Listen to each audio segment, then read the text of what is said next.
Buenos días, estimados estudiantes. Bienvenidos sean a la tutoría 6 de recursos didácticos para la enseñanza de la matemática. Esta es la última tutoría programada para este ciclo y vamos a compartir sobre los estilos de aprendizaje, los contenidos objetivos, la lección de matemática y hablar un poco acerca de la evaluación. Todo esto orientado en cuanto a la selección y utilización de los recursos didácticos. Quiero comentarles, por acá he recibido una información que la voy a compartir en el grupo acerca de la calendarización de las evaluaciones parciales. En el caso de recursos didácticos, no tenemos programado evaluación, pero sí hay una calendarización para el examen de suficiencia. Entonces lo revisan, por favor, en su momento, lo acabo de compartir, lo revisan en su momento. Bueno, tenemos algunas actividades pendientes. ¿Quién me recuerda cuáles son esas actividades que lo mencionamos en la tutoría de repaso?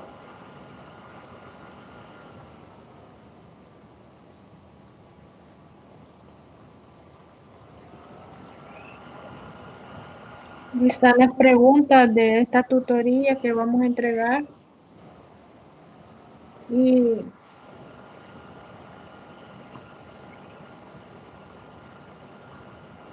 ¿Qué más? ¿Tenemos algo más? el informe del taller 3, licenciado. Correcto, así es. Así es, esos son los que tenemos pendientes, ¿verdad? Prácticamente. Yo les comentaba que prácticamente ya salieron de las entregas de la mayor parte de las, o casi en su totalidad de las actividades. Pero tenemos pendiente esas entregas, así que por favor estar pendiente de las fechas de entrega de ambas.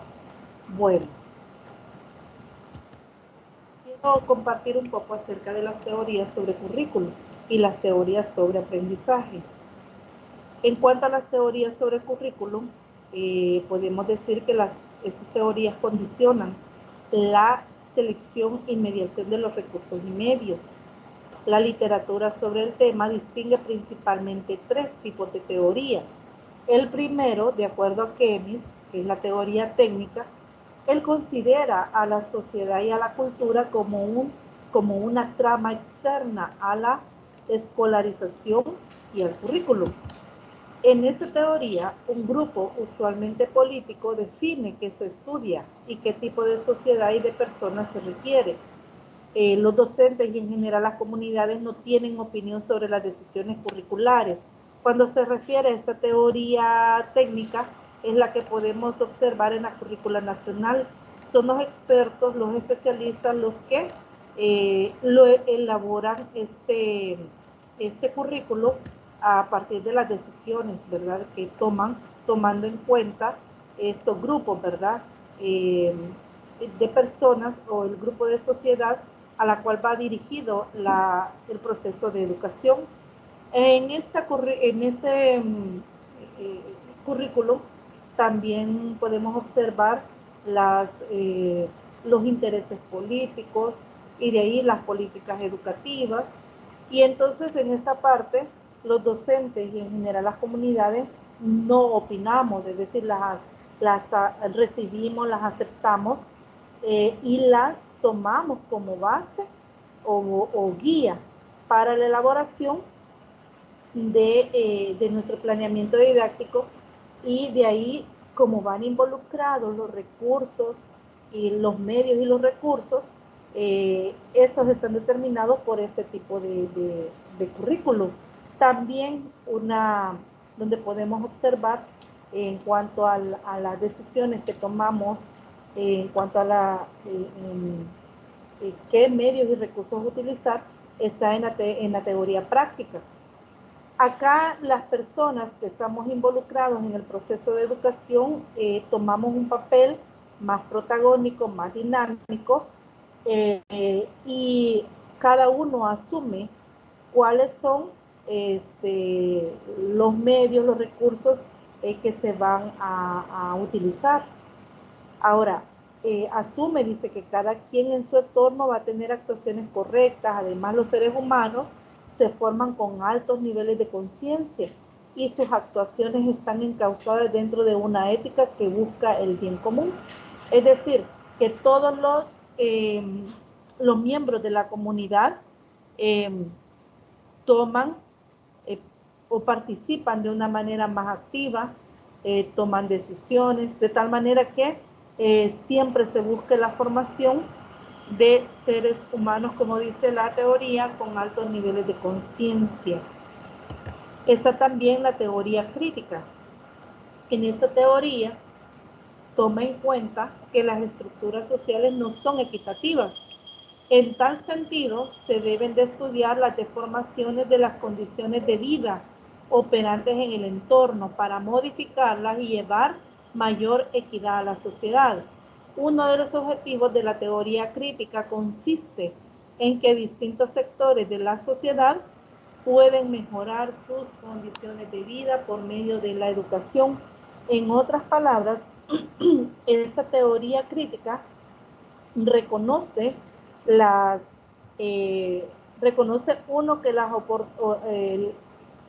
que las estructuras sociales, de igual manera, las condiciones de vida no son iguales para cada estructura dentro de la sociedad, por cuanto en esta teoría crítica debe de brindar igual oportunidad a todas estas estructuras de acuerdo a los recursos con los que se cuenta para que puedan tener oportunidad a una educación y que se pueda brindar a través de ella una oportunidad de una mejor condición de vida, ¿verdad? Entonces, de eso se trata, que observando, por ejemplo, dentro de nuestro sector, dentro de nuestro sector o estructura social, vemos que los estudiantes de una estructura social, por ejemplo, van a tener más y mejores oportunidades de educación que aquellos que no los tienen, y hay una clara diferencia en el aprendizaje por cuanto la utilización o la disponibilidad de medios y recursos, por ejemplo, para estos diferentes sectores, por ejemplo, en el sector, por ejemplo, urbano y en el sector rural. Y en cada uno de estos grupos también hay estructuras sociales en donde se puede evidenciar que hay diferentes condiciones de vida en cada uno de estos sectores. Entonces la calidad de educación varía por todos estos elementos.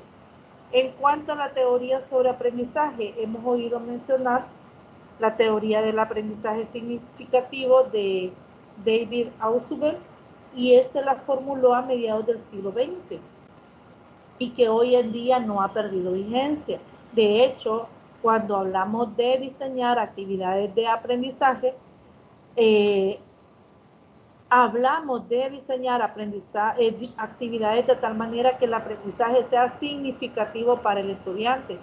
Significativo en cuanto a, como ya lo hemos mencionado, a que las actividades sean contextualizadas y con el apoyo de los recursos didácticos que van a favorecer y a facilitar el aprendizaje de los estudiantes.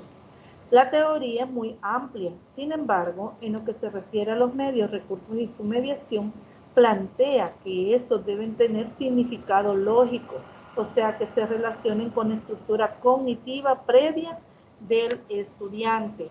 No solamente el diseño de las actividades deben de ser de tal manera que estas sean significativas, sino que para los medios, usos y recursos y la mediación de estos recursos con las actividades sean lógicas para el estudiante, cobren sentido, ¿verdad?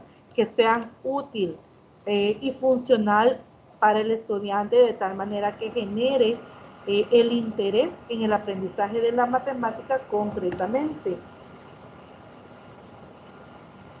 En cuanto a los estilos de aprendizaje, hemos reconocido que cada uno de nosotros aprendemos de diferente manera. Es importante que en la selección de los medios y recursos que vamos a utilizar se tomen en cuenta los estilos de aprendizaje. Algunos estudiantes aprenden de una manera más activa, otros de otra manera más pasiva, y hemos hablado, y también en la tutoría de repaso, que los medios y los recursos que se utilicen deben de involucrar y brindar a los estudiantes las mismas oportunidades de aprendizaje. Las mismas oportunidades de aprendizaje, muy bien. Los estilos de aprendizaje son los rasgos cognitivos, afectivos y fisiológicos que sirven como indicadores relativamente estables de cómo los discentes perciben, interaccionan y responden a sus ambientes de aprendizaje. No sé si ustedes han observado a veces dentro de su grupo o los que son docentes dentro del grupo de estudiantes, que hay estudiantes que a veces prefieren trabajar con menos integrantes del grupo que cuando hay más, o prefieren trabajar solos o responden de una manera más favorables a ciertos recursos que a otros. Entonces todos estos elementos se toman en cuenta para poder diseñar las actividades con los recursos y los medios adecuados. Se distinguen 4 estilos de aprendizaje: divergente, asimilador, convergente y acomodador. En el estilo divergente, los estudiantes prefieren aprender basándose en observaciones reflexivas. En el estilo asimilador prevalece el análisis. En el convergente, el centro es el sentido común. Y finalmente, en el acomodador, prefieren los sentimientos acompañados de la acción. Quiero comentarles que de igual manera, así como cuando hablamos de inteligencias múltiples, que ya lo vamos a mencionar en algún momento, todos implementamos, utilizamos o aprendemos con estas inteligencias, pero siempre hay una que predomina más de igual manera con los estilos de aprendizaje. Hay estudiantes que usted puede observar que en algún momento algún tipo de estos estilos de aprendizaje se ponen en evidencia en los estudiantes, pero hay uno, el que predomina más. Entonces el docente debe estar pendiente, o tiene que estar o debe ser conocedor de el tipo de estilo de aprendizaje con el que el estudiante aprende, para poder darle oportunidad a estos estudiantes para que puedan aprender de acuerdo a este estilo de aprendizaje. Ahora, hay diferentes actividades que se pueden diseñar. En algún momento puede ponerse, bueno, en diferentes actividades, porque no solamente se diseña una actividad para el desarrollo de un contenido, se diseñan varias. Dentro de estas actividades puede ser que una actividad le permita al estudiante hacer observaciones reflexivas. Aquel estudiante que aprende de esta manera se va a sentir mayormente identificado y cómodo con esta actividad. Puede ser que el que aprende con el estilo asimilador se le plantea una situación en matemática que le permita hacer un análisis sobre esta situación.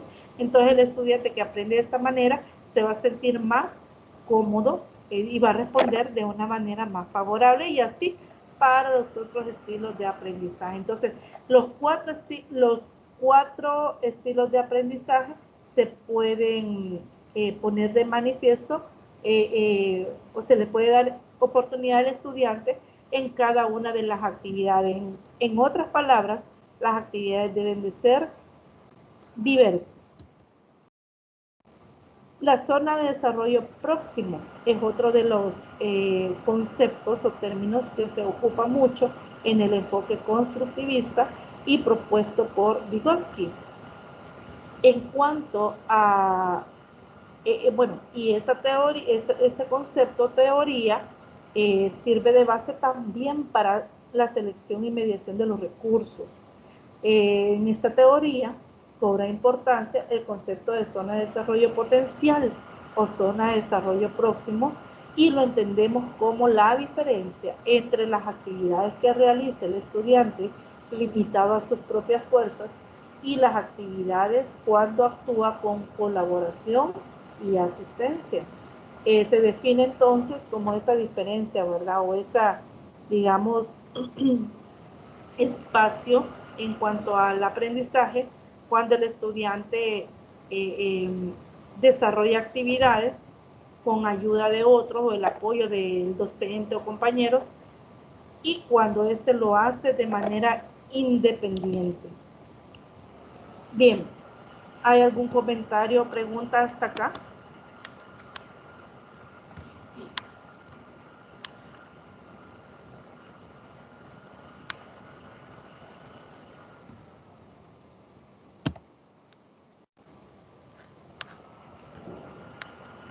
¿Se entiende lo que se está desarrollando?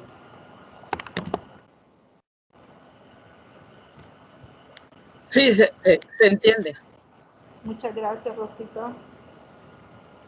Bien.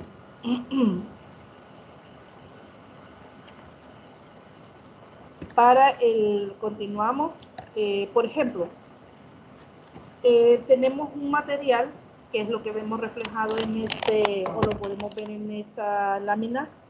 Es un material concreto que se puede utilizar como la técnica del color y las operaciones.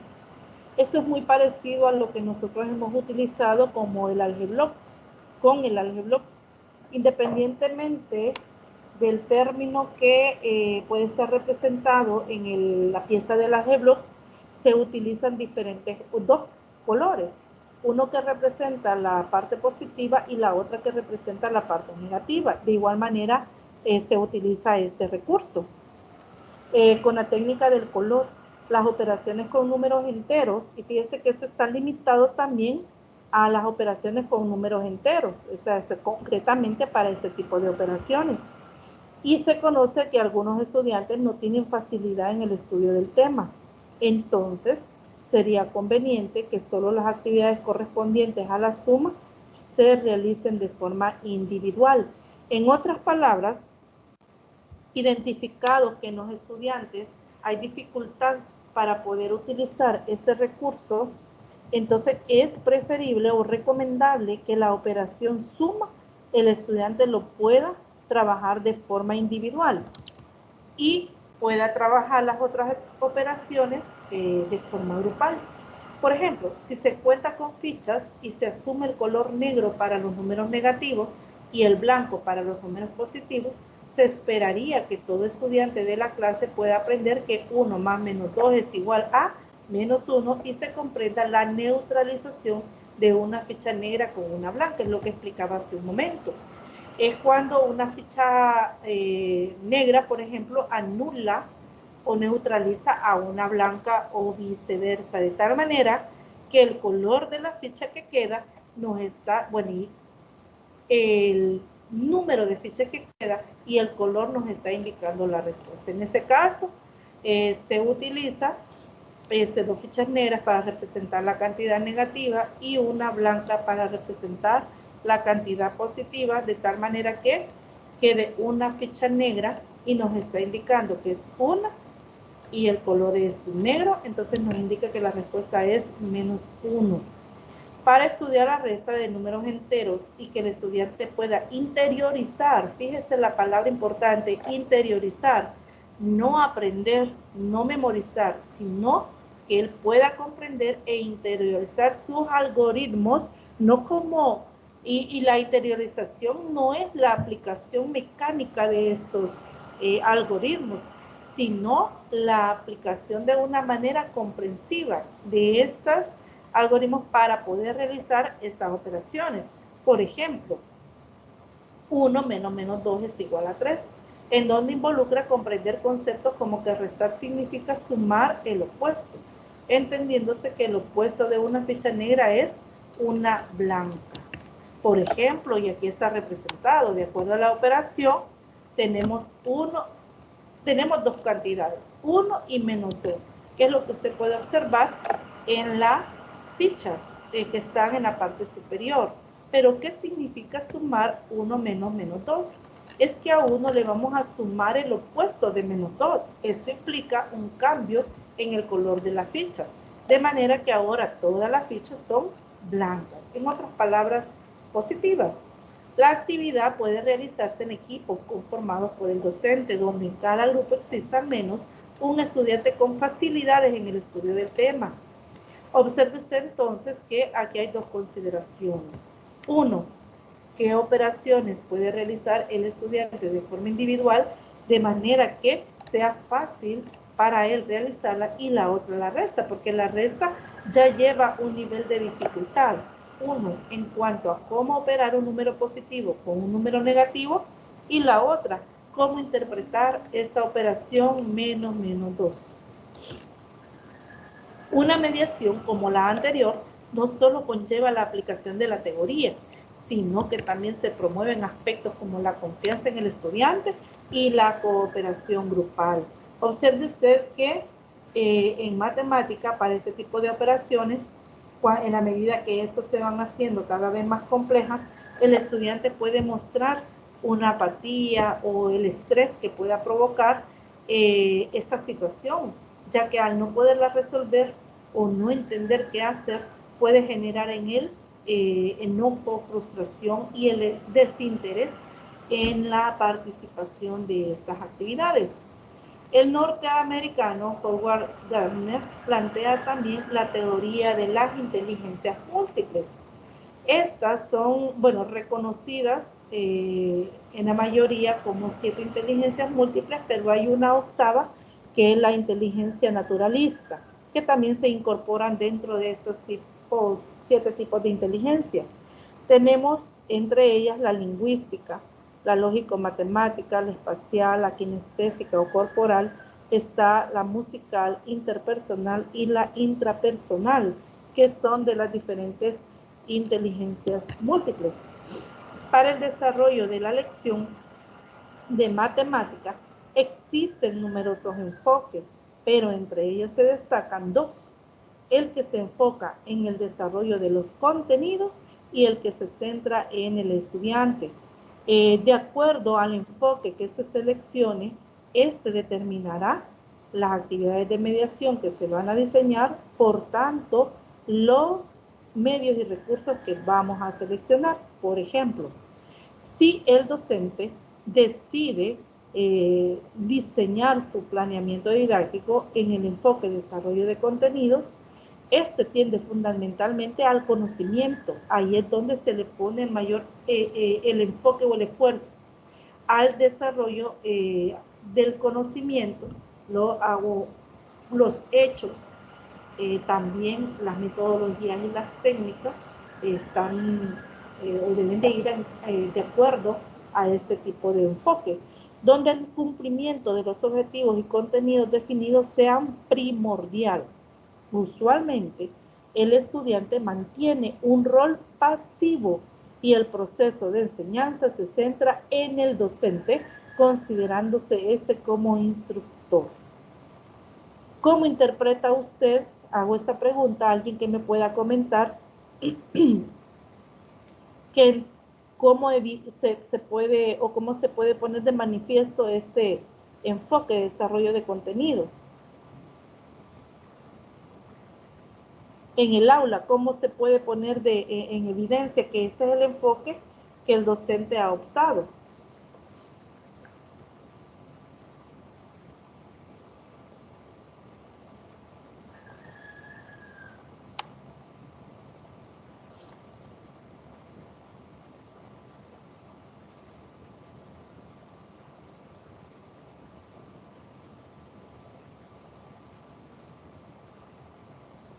¿Me di a entender con la pregunta?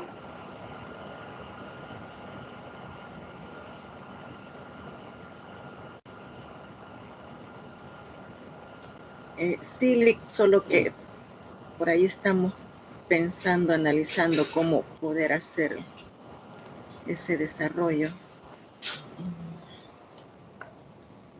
Gracias, Pati. Fíjense que lo que la teoría ya lo dice, ¿verdad? Puesta en marcha una planificación, cuyo enfoque sea el desarrollo de contenidos, se va a evidenciar en el aula que el docente es el que ha tomado el protagonismo. El estudiante es el que escucha, el que recibe y el que desarrolla las actividades con la orientación y la guía del docente. Y toma sin dejar, ¿verdad?, de lado los elementos que nosotros podemos observar dentro del planeamiento, que son las actividades de mediación, pero vemos que aquí toma más protagonismo, o el rol activo es el del docente y el estudiante es el que está recibiendo. Por ejemplo, lo que nosotros observamos muchas veces en las clases de matemáticas, y es que el docente prácticamente es el que toma la mayor parte del tiempo de la clase para introducirnos al tema, para proponer un ejercicio, y es poca la participación del estudiante. Y es prácticamente el docente es el que toma prácticamente el control del desarrollo de las actividades. Entonces lo podemos observar en el aula de esta manera. Tenemos el otro enfoque, que es hacia el estudiante. Aquí el estudiante toma más protagonismo, las actividades están centradas en él y tiene por énfasis el desarrollo de la persona por medio de una educación integral del ser humano. Además, este enfoque toma en cuenta la adquisición de estructuras y procesos internos en cada uno de los estudiantes. También le brinda gran importancia a pensar, razonar y percibir, lo que usted podría observar que en el enfoque anterior no se pone de manifiesto. Es decir, prácticamente en este enfoque de desarrollo de contenidos, solo podemos evidenciar quizás la parte cognitiva o el área cognitiva de los estudiantes, pero no así la afectiva, ni la evidencia de los valores puestos en práctica por parte de los estudiantes, porque la interacción o el trabajo entre ellos puede ser que sea muy poco, dado a la naturaleza del enfoque de desarrollo de contenidos. Pero acá este enfoque permite el desarrollo integral del estudiante. Asimismo, uno de los fines de este enfoque es que se tomen en cuenta los conocimientos previos de los estudiantes para que integre adecuadamente la mediación del contenido y se construyan los nuevos conceptos. Observe usted que en este párrafo está o se pone de manifiesto el enfoque constructivista, ¿verdad? Porque esa es prácticamente la naturaleza de este enfoque. Igualmente, cobra relevancia los problemas de entorno y el trabajo colaborativo. Entonces acá la socialización, la interacción, la ayuda entre pares, que son entre los mismos compañeros, se pone de manifiesto, y el estudiante tiene la oportunidad no solo de aprender por la orientación y la guía del docente, sino por el apoyo y orientación de los estudiantes. Entonces se pone de manifiesto el trabajo colaborativo. Y los problemas en matemática, concretamente, que sean del entorno, ¿verdad?, del estudiante. Bueno, acá está la primera pregunta, que es una tarea que ustedes van a entregar. La voy a dictar la pregunta. ¿Están listos para anotar?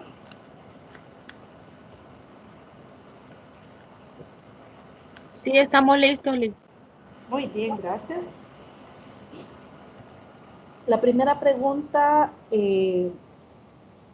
está redactada de esta manera. Entre signo de interrogación, ¿qué recurso emplearía usted para impartir el concepto de divisor y dividendo? Vuelvo a repetir la pregunta. ¿Qué recurso emplearía usted para impartir el concepto de divisor y dividendo?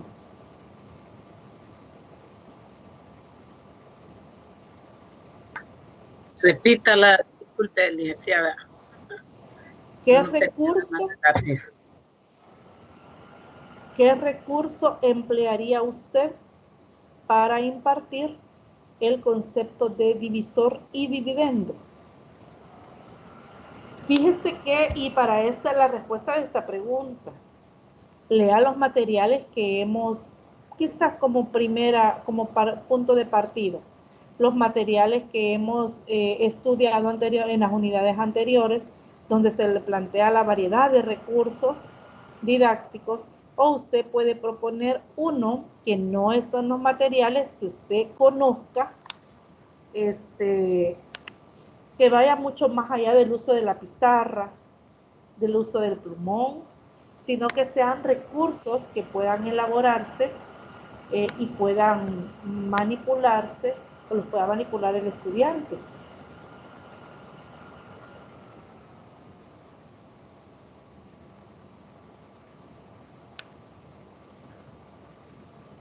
¿Puedo continuar?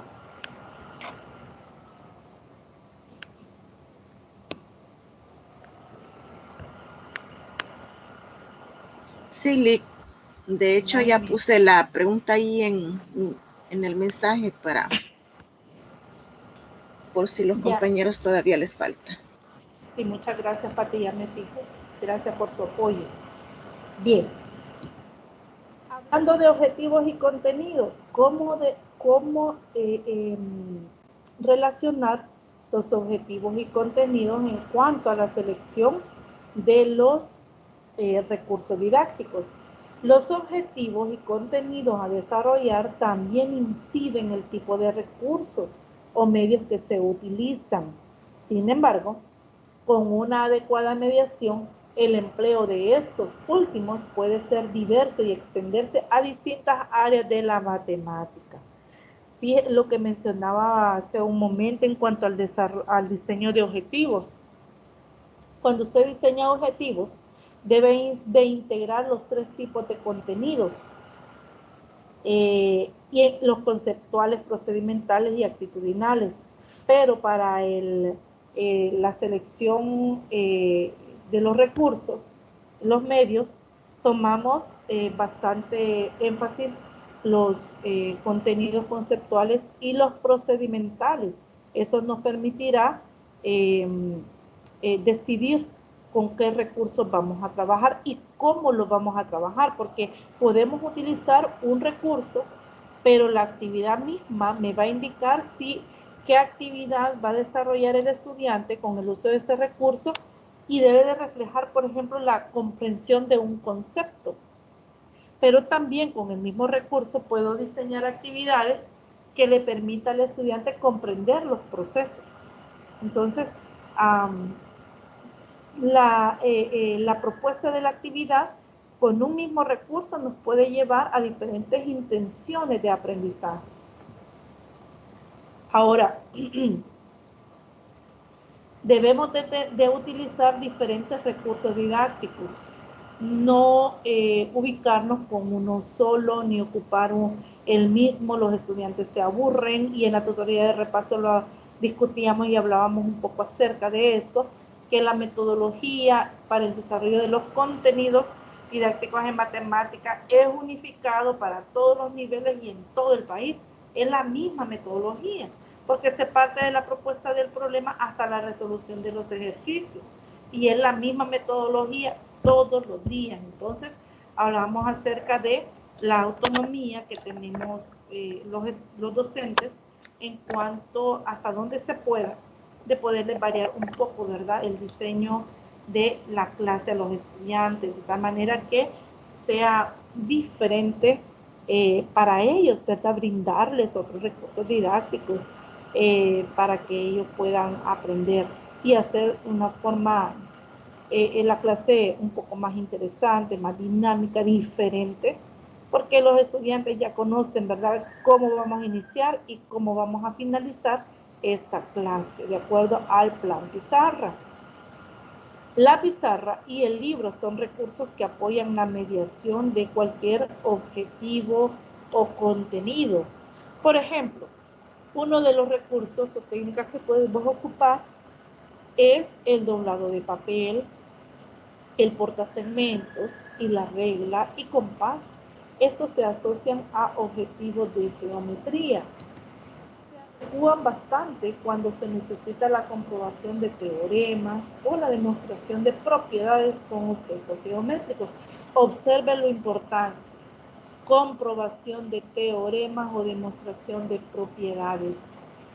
Fíjese que estos son como quizás de los, un poco de los niveles de matemática que viene ya dentro del el abordaje formal de la matemática, de la abstracción. Pero, ¿cómo podemos hacer demostraciones de teoremas o propiedades en estos niveles? En el nivel, por ejemplo, de básica, tercer ciclo o bachillerato, que el programa es mate, incluye desde octavo grado las demostraciones para triángulos, para los cuadriláteros. Desde octavo ya empezamos a introducir al estudiante al estudio de los diferentes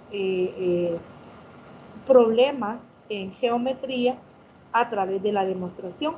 Pero ¿cómo llegar a la demostración, por ejemplo, de un teorema utilizando recursos?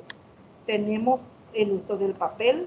Por ejemplo, cuando queremos, se me viene a la mente uno de los ejercicios bien sencillos para demostrar que, por ejemplo, que la suma de los tres ángulos interiores de un triángulo cualquiera siempre es 180. ¿Cómo realizar esta demostración en tercer ciclo? Por ejemplo, en octavo, que es donde se estudian estos contenidos. ¿Cómo demostrar que realmente la suma de los tres ángulos interiores de un triángulo cualquiera es siempre 180? La demostración es bastante sencilla. ¿Quién me podría explicar cómo se puede hacer esta demostración? ¿O quién ha tenido ya la oportunidad de hacer esta demostración? Yo hago una demostración, pero no sé si será la más correcta. Ajá. Pero la mayoría le aprende. Yo les digo que dibujemos triángulos. Dibujemos un triángulo, si no les doy dimensiones de medidas ni nada, solo figura de traslado. Y cuando ya todos han dibujado su triángulo, les digo, ahora con el transportador, midámosle los ángulos. Y ya cuando tienen medidos los ángulos, les digo, ahora sumémoslos. Y cuando ya los sumen, algunos les salen más, otros menos. Hay diferencias en algunos milésimas, centésimas. Pero eso es natural, el error de instrumento o el error humano. Así es. Entonces, y ahí queda demostrado cualquier triángulo que haga, que la suma de sus ángulos internos es igual a 180 grados. De esa manera lo he trabajado, no sé si la más apropiada es así, no sé. Pero sí, la mayoría les queda grabado para posterior trabajo. Gracias, Rosita. Es válida la actividad, solamente que aquí hay que tomar en cuenta algo, que ellos deben de tener para poder realizar esta actividad, dominio sobre el uso del transportador para la medición de ángulos. Ese es como un conocimiento previo para que lo puedan realizar, si no, no lo van a poder realizar. Y esa es la dificultad, no pueden sumar ángulos, no pueden medirlos, no pueden usar el transportador. Muy bien. ¿Alguien más que haya realizado una actividad para poder demostrar este teorema?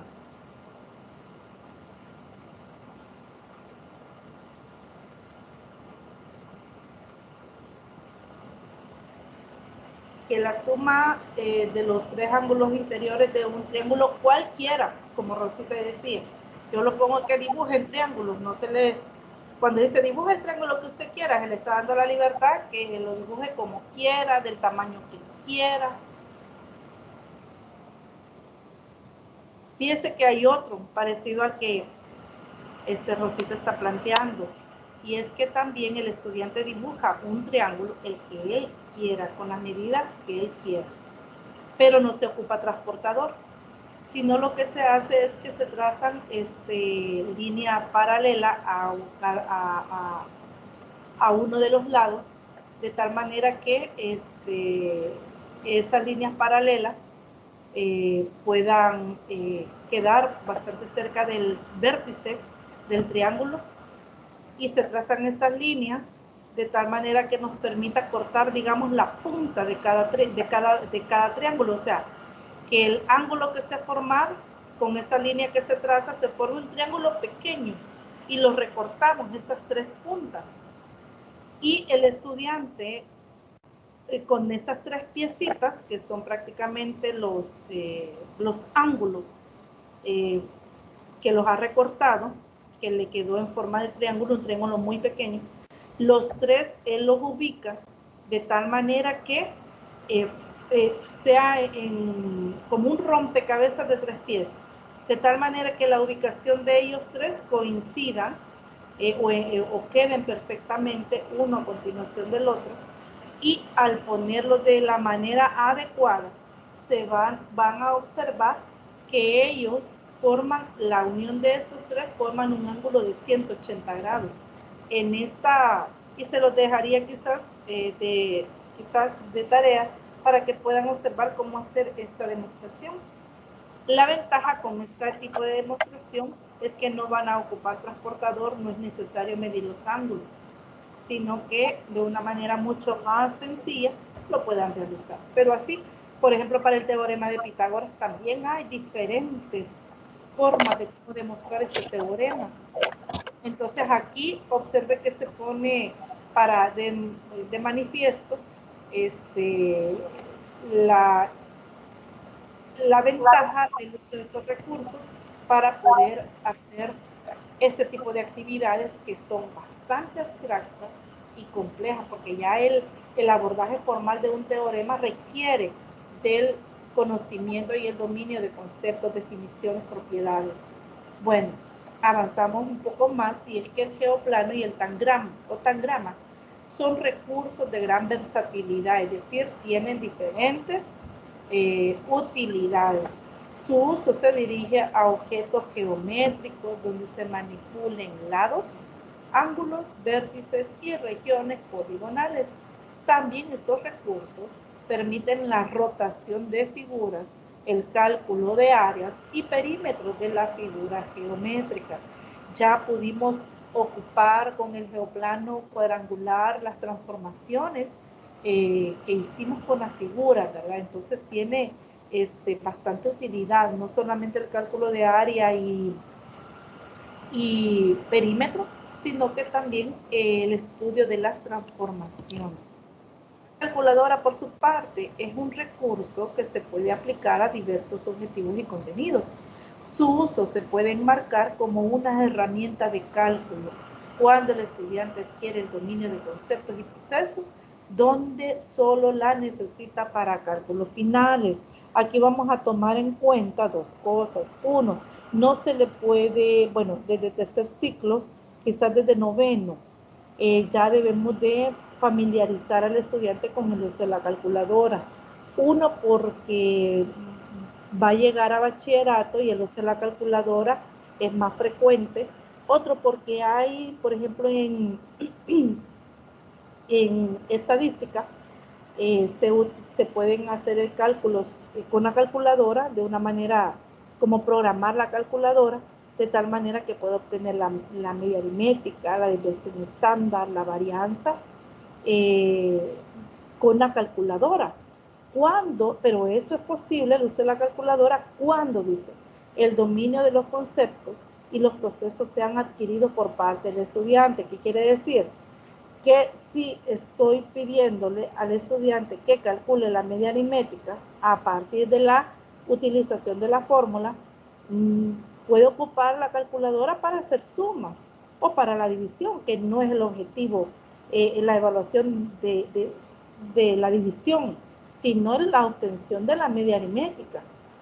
Pero cuando el estudiante ya ha aprendido a aplicar la fórmula y obtiene correctamente la media aritmética, yo puedo enseñarle también cómo obtener, programando la calculadora, la media aritmética. Ya no va a utilizar la fórmula, sino que la calculadora, introduciendo los datos en un tiempo mucho más corto, va a arrojar la respuesta. Pero esto será posible, por ejemplo, para este contenido y los contenidos de estadística que se puede utilizar la calculadora, se puede realizar. Por ejemplo, también las calculadoras programables, donde es posible poder observar la gráfica de una función.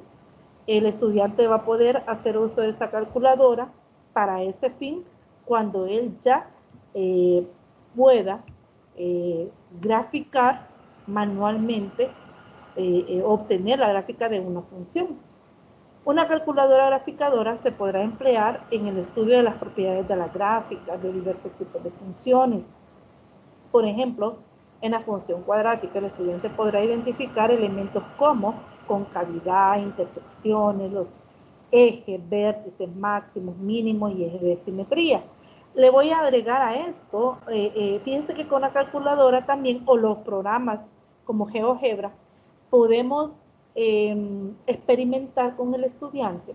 ¿Qué pasa, por ejemplo, con la gráfica de la función cuadrática?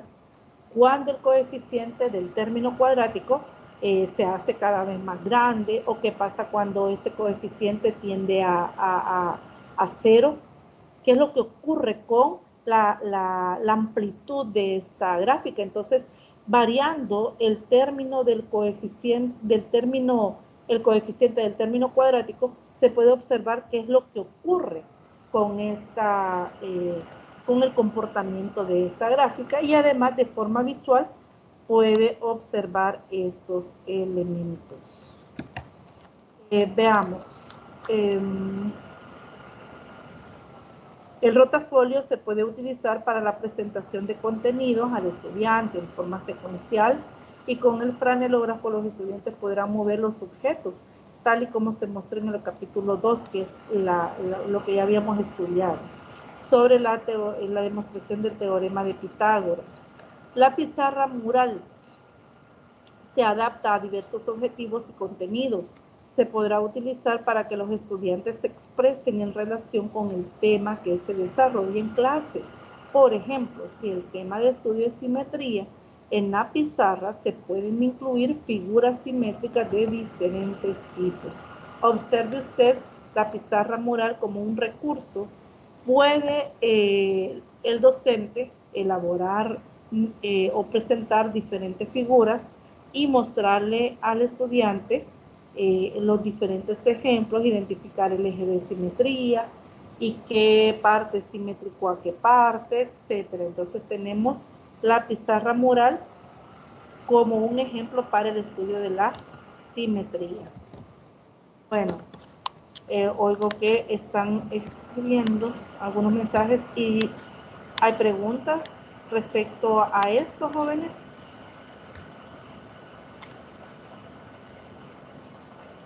Fíjense que el uso de estos recursos también nos permite recordar que dentro de la diversidad de los recursos que podemos utilizar están estos, y no solamente aquellos que son tecnológicos. ¿Y por qué se trae a cuenta el estudio de estos recursos? Porque hay centros educativos donde ni siquiera hay luz eléctrica, energía eléctrica, no hay energía eléctrica, y el uso de recursos pues prácticamente es imposible. Por eso es que se cuentan con estos diferentes recursos también, y también para poder variar, ¿verdad?, un poco el diseño de las actividades para los estudiantes. Bueno, la evaluación diagnóstica, ¿cómo la vamos a utilizar? ¿Cuál es su función para poder elegir los medios y los recursos didácticos? La evaluación diagnóstica tiene por objetivo establecer si el estudiante tiene dominio de los contenidos que incluyen conocimientos previos necesarios para el desarrollo de la lección. Además, permite identificar habilidades, destrezas, intereses que van a influir en la selección del recurso.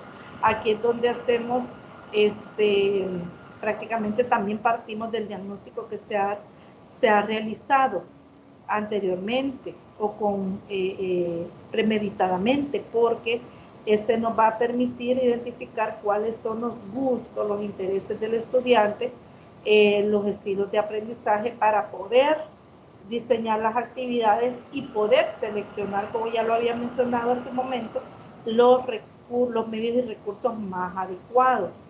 El uso de medios y recursos en determinados temas puede facilitar la evaluación diagnóstica.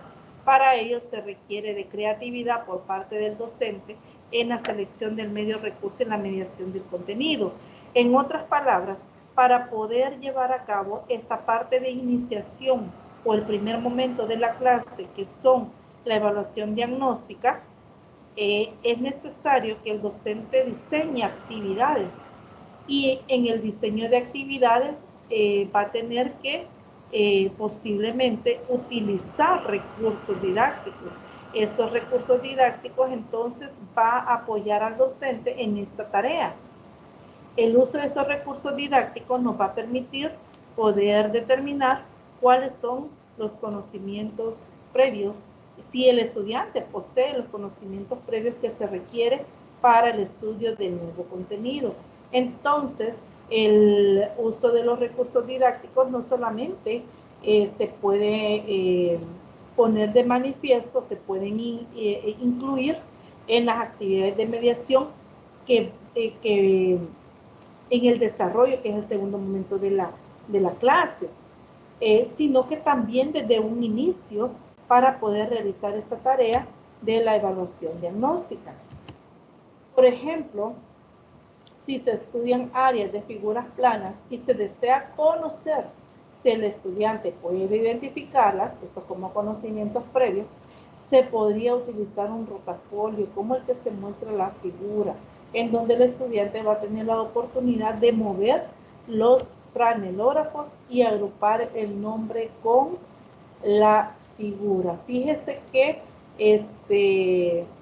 podemos utilizar este recurso con piezas movibles, de tal manera que el estudiante los pueda agrupar de acuerdo a sus características. Se va a estudiar áreas de polígonos regulares y se desea conocer si los estudiantes recuerdan los nombres de los polígonos. Una opción podría ser construir un crucigrama con algún software informático que tenga la facilidad de que se pueda imprimir. Si no se tiene acceso a un laboratorio de cómputo. En la figura se muestra un crucigrama con los nombres de los polígonos construidos con el software Hot Potatoes.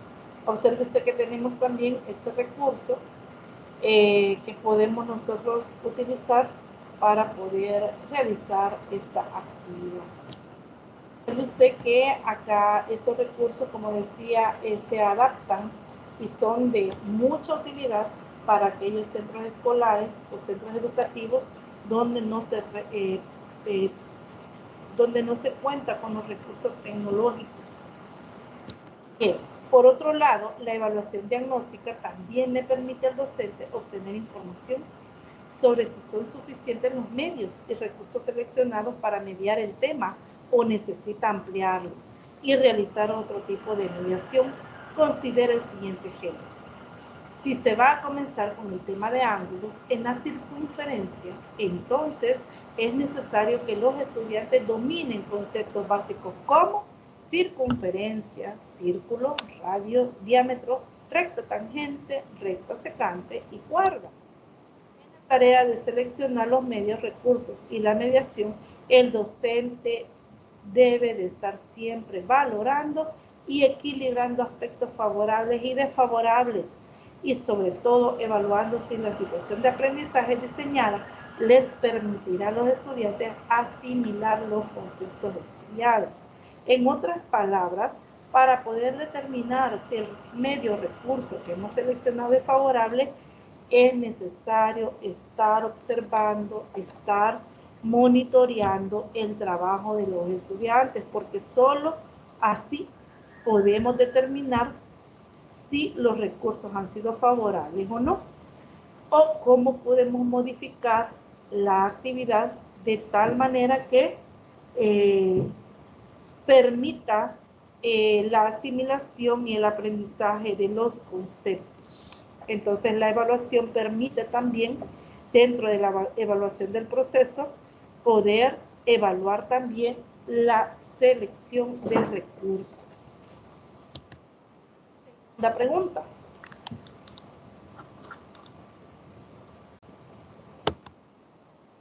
¿Está claro lo que se está desarrollando?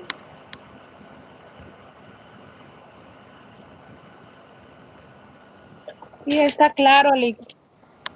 Muy bien. Gracias, Alma. Sí, gracias, Manuel. La segunda pregunta está redactada de la siguiente manera. Usted va a iniciar con el estudio del contenido suma.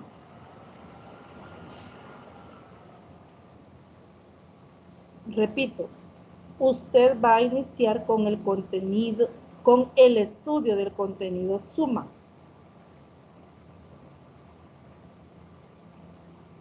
De números racionales.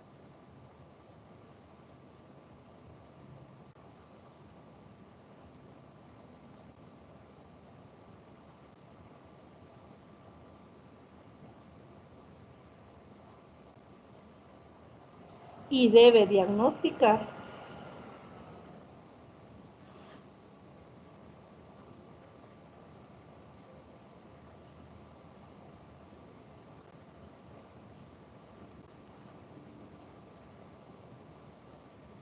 si sus estudiantes dominan los algoritmos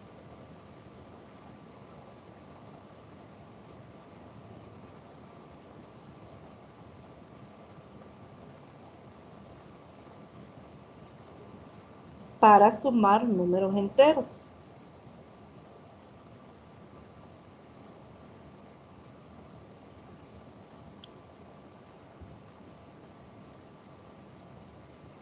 Va a repetirle, ya que me ha perdido el lapicero.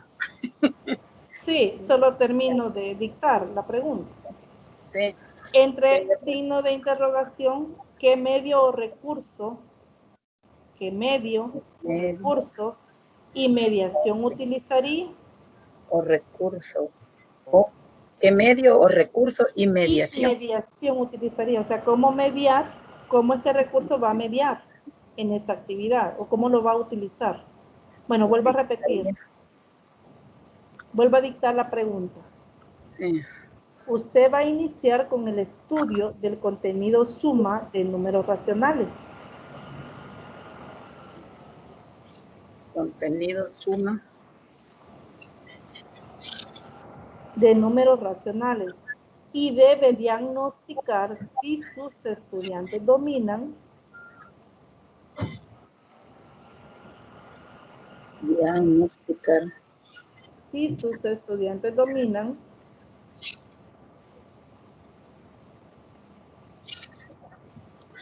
Estudiantes dominan.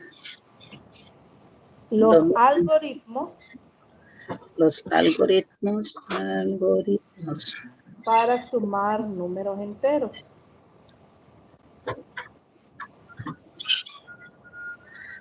Para sumar números enteros.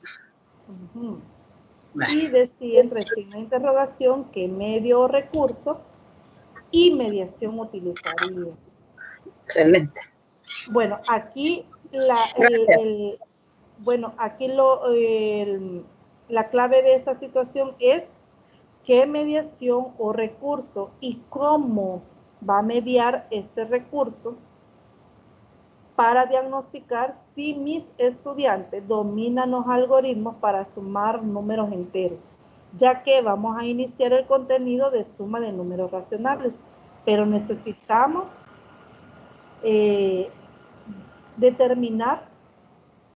diagnosticar si los estudiantes dominan los algoritmos para sumar números enteros. O sea, prácticamente, esta situación que les plantean es para llevar a cabo la actividad de iniciación, que es donde realizamos la evaluación diagnóstica. Muy bien. Avanzamos.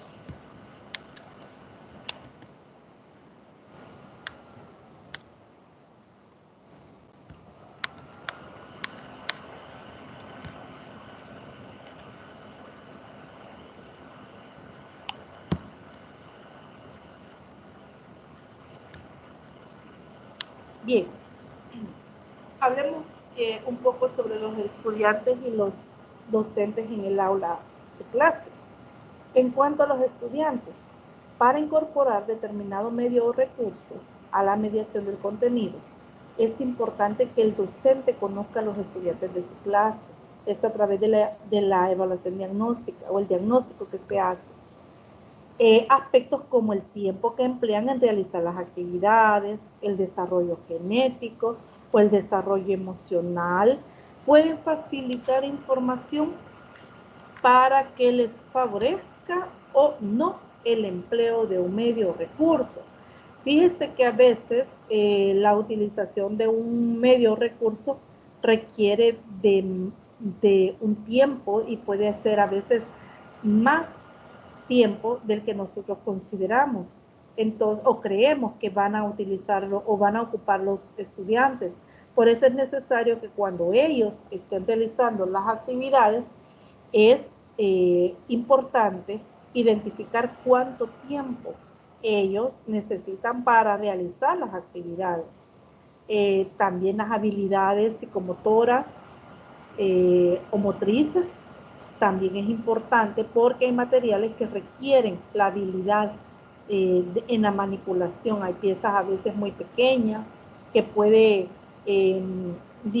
hacerle difícil a algunos estudiantes la manipulación del recurso, cómo ellos responden también a este recurso. Hay recursos que a veces no les gusta mucho, y si es a la mayoría, ¿verdad?, que se les hizo, no les gustó porque fue complicado utilizarlos, entonces considerar otros. Por eso es que hay diversos recursos que podemos utilizar. Con respecto al tiempo empleado en realizar las actividades, se debe de tomar en cuenta que no todos los estudiantes trabajan en clase a un mismo ritmo. Algunos de ellos emplean más tiempo que otros.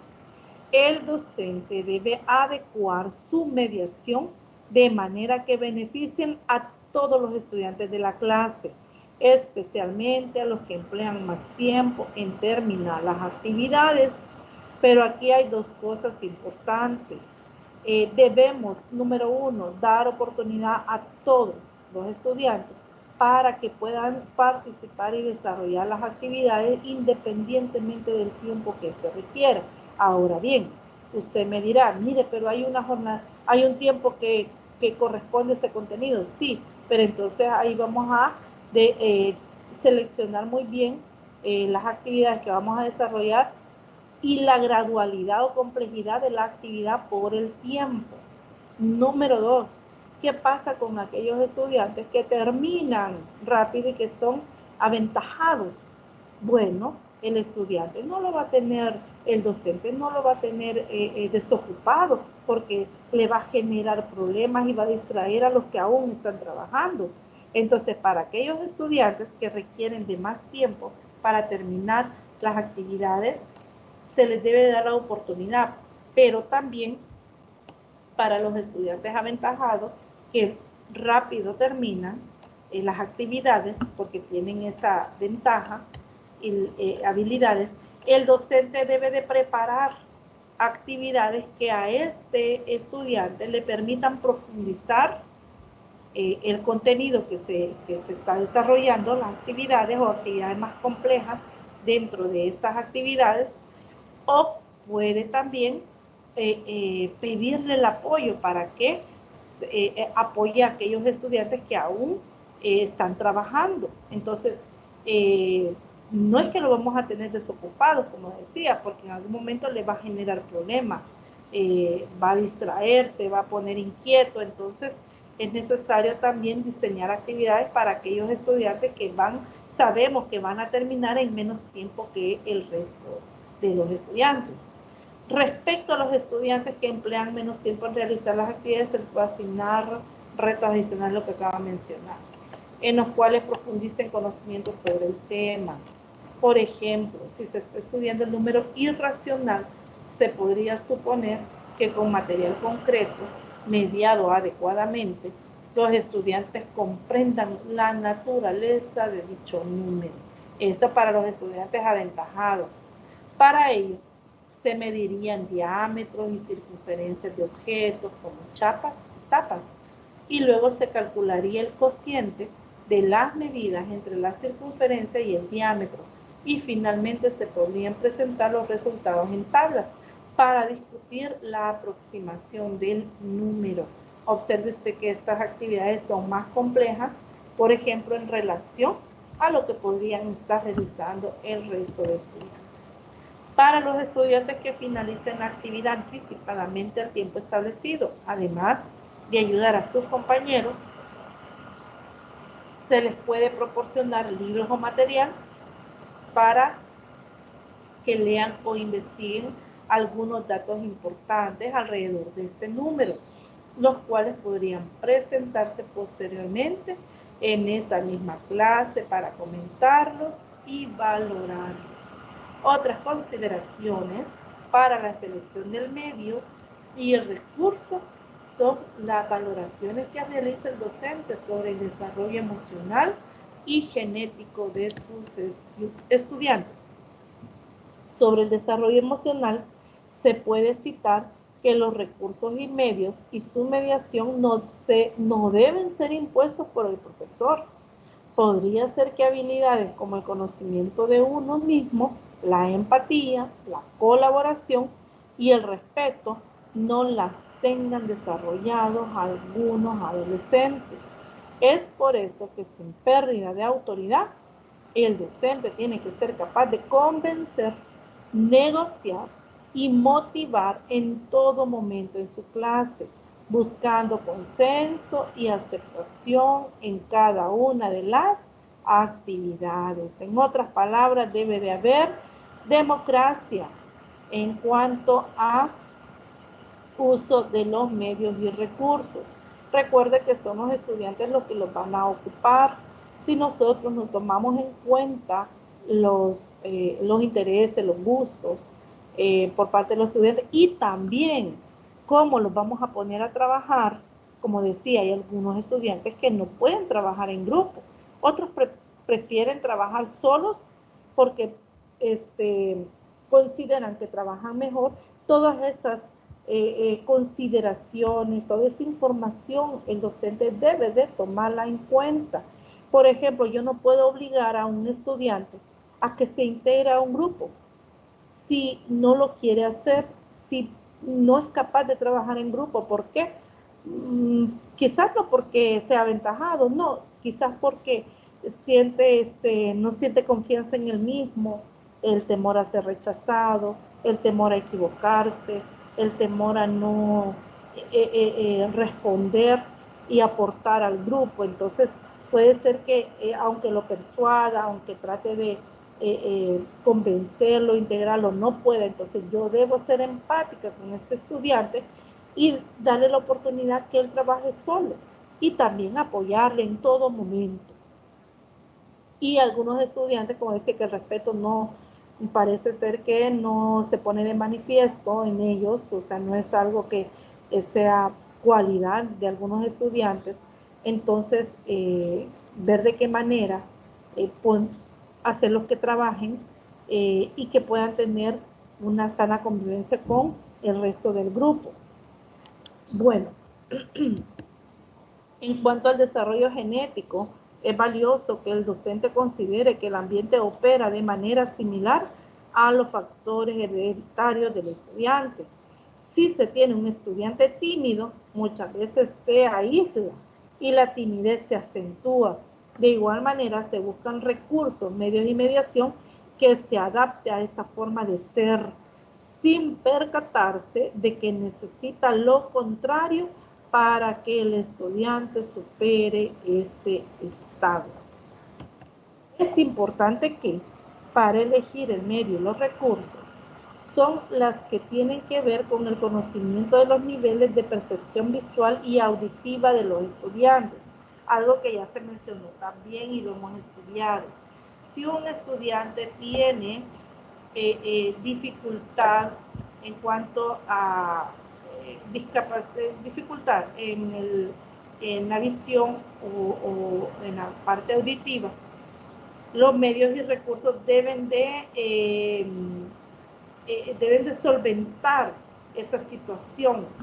deben de escogerse los recursos más adecuados de manera que su dificultad o discapacidad le vayan a, no le vayan a permitir que él pueda utilizar el recurso o aprender a través del uso de este recurso.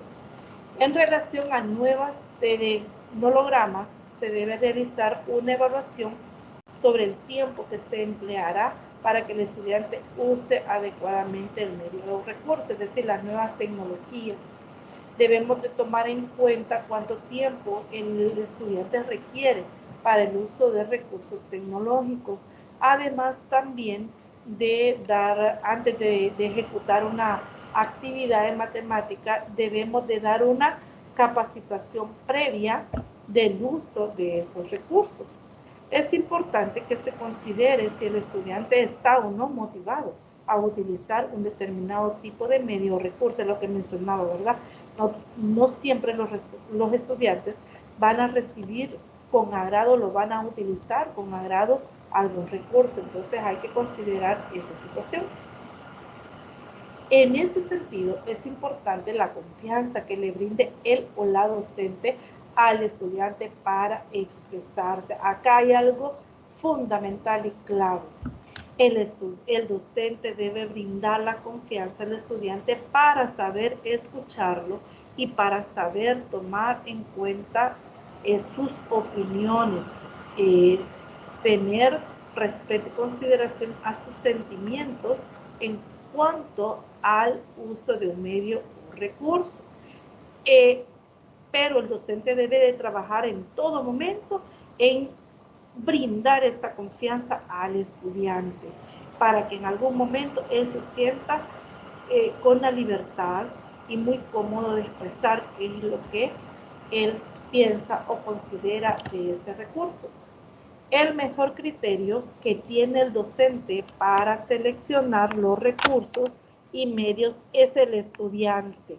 Recuerde que todas las actividades van centradas en él y si él es el que va a utilizar el recurso, ¿quién mejor para poder elegir los recursos que él quiere utilizar?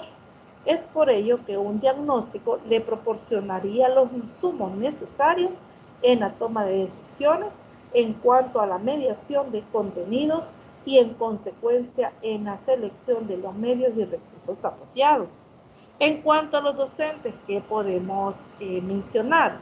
En ocasiones, un profesor se siente cómodo utilizando en su mediación recursos y medios tradicionales, como la pizarra y el libro de texto, y no explora otras posibilidades.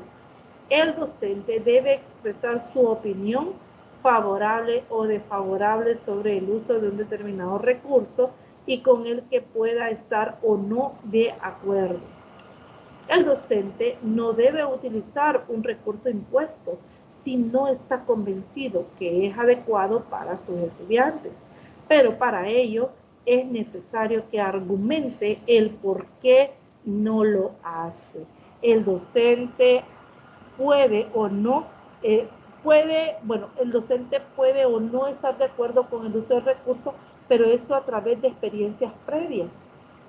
Probablemente uno de los motivos por el cual no puede estar de acuerdo es por la forma en que los estudiantes respondieron cuando se utilizó en algún momento ese recurso. Por eso el docente debe tener la fundamentación o la información que respalde, ¿verdad?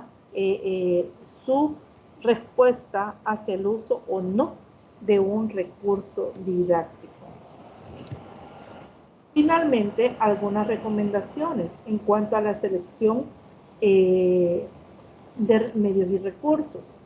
Estas recomendaciones han sido tomadas de diferentes fuentes, planteadas por diferentes autores a través de la experimentación y conocimiento de estos recursos. Entre ellos hay algunos criterios, por ejemplo, a la naturaleza del recurso.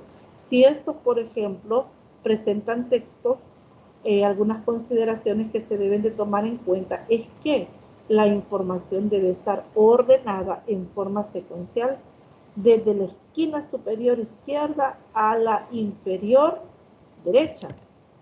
La topografía debe facilitar la lectura de todos los usuarios.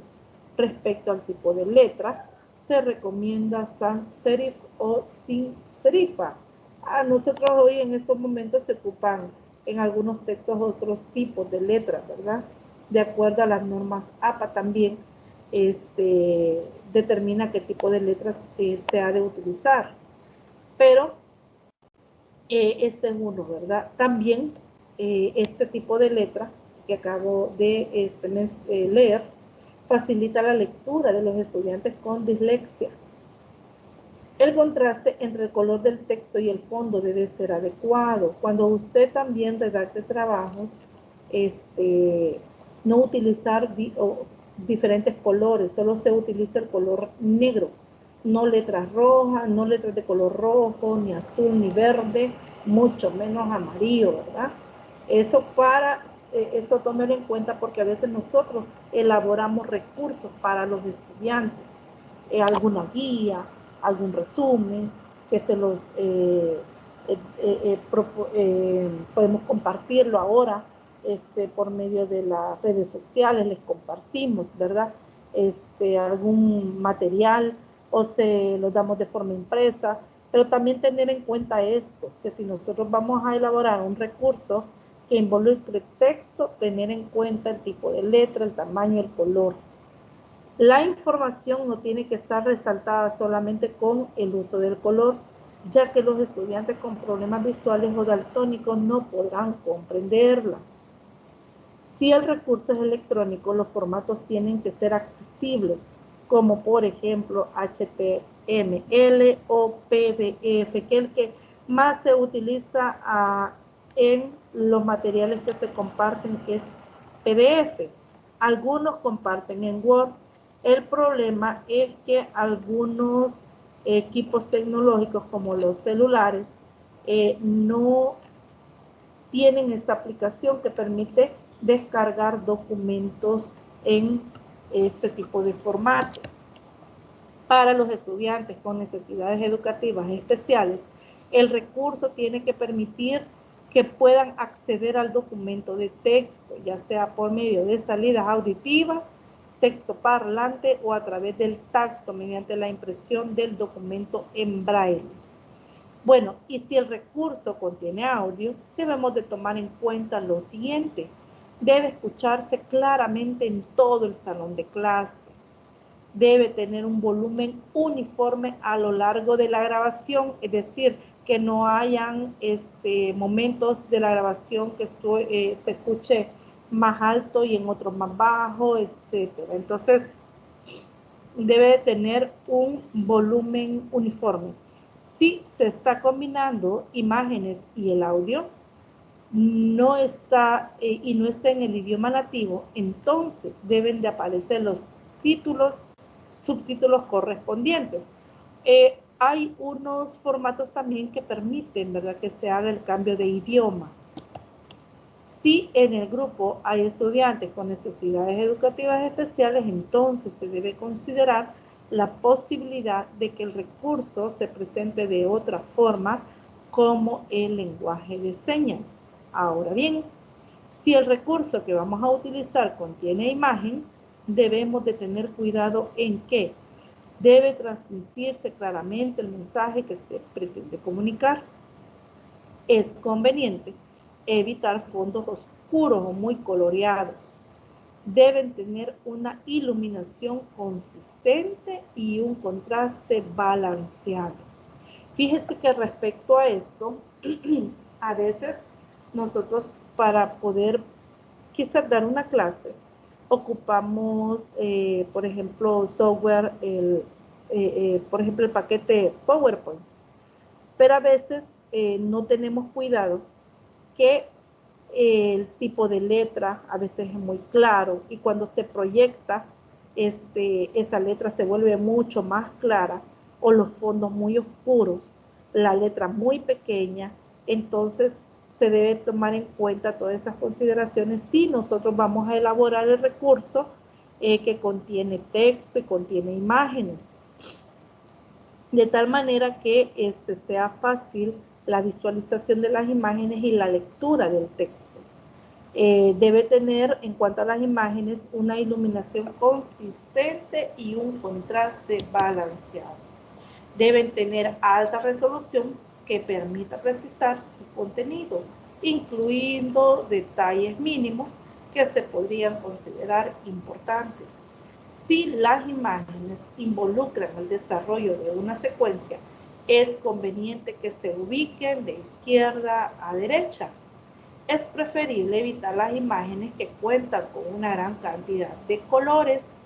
Para los estudiantes con poca visión, verificar que puedan acceder a ellas, ya sea mediante un amplificador de imágenes o mediante gráficos táctiles. Si el recurso contiene material multimedia, entonces se considera necesario lo siguiente: combinar adecuadamente los medios para poder lograr buena comunicación, mostrar los conceptos principales en la interfase en un orden lógico, permitir una navegación sencilla, preferir una mayoría de gráficos, imágenes, video y sonidos sobre el texto, legibilidad en los textos, interactividad en todos sus menús, adecuación de multimedia para los estudiantes con necesidad educativa especial. Bueno, ¿hay preguntas o comentarios acá, jóvenes estudiantes? No, ninguna pregunta, todo quedó claro, pero solo que si me podría hacer el favor de ponerme la diapositiva donde aparecieron las figuras geométricas.